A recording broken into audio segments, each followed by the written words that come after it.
Welcome to Earthwork Echoes, where ancient craftsmanship meets the hands that keep it alive. This millstone weighs over 3,000 pounds. One wrong groove, one bad angle, and months of grinding power vanishes. The millwright about to tackle this job knows exactly what's at stake.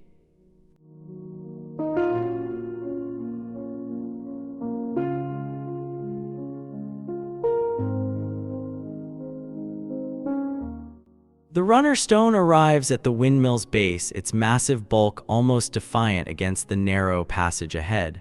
Watch how the crew positions the pulley system. That chain connects to a beam 2 floors above, and the weight they're lifting could bring everything crashing down if the rigging slips.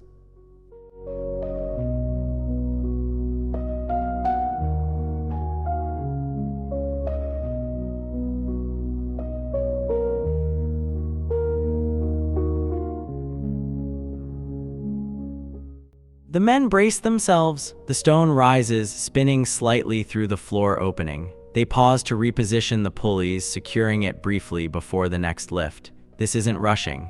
This is respect for weight and consequence.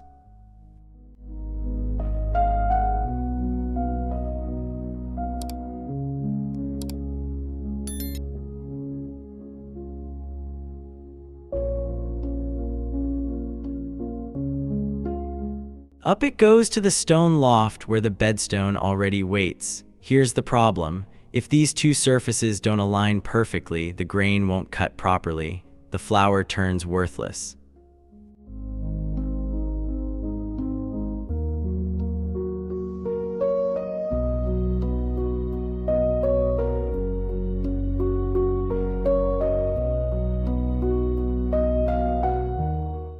The millwright coats a straight edge with colored paint and drags it across the surface. Suddenly, every high spot reveals itself in streaks of color. That crown hammer in his hand has a toothed face designed for exactly this. Each strike knocks down imperfections while roughening the texture for better grip.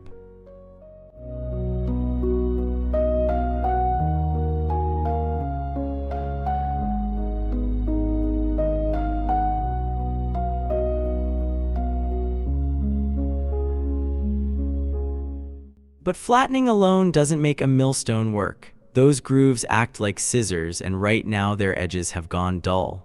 The bill chisel follows each channel, restoring the sharpness that actually cuts grain rather than crushing it.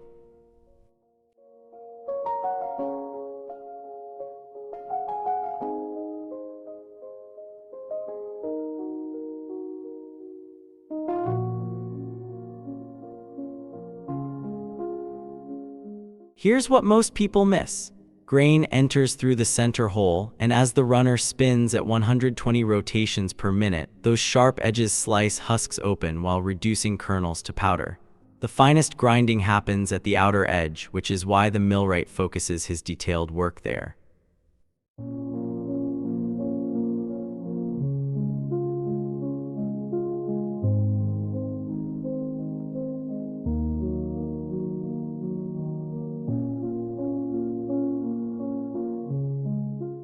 His tools wear down fast against the hard quartz surface. He's already swapped blades twice. Old millwrights carried permanent marks in their hands from embedded stone dust and iron splinters. Now comes the moment that determines whether all this work pays off.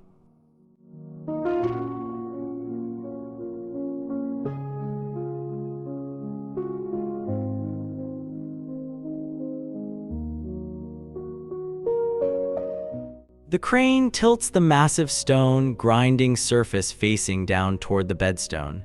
That 3-pronged iron fitting must seat perfectly vertical. Even a slight angle creates vibration that destroys millstones over time. Down it goes, the weight settles. The millwright checks the gap between stones, adjustable to the millimeter. Wider means faster but coarser grinding. Tighter means finer flour.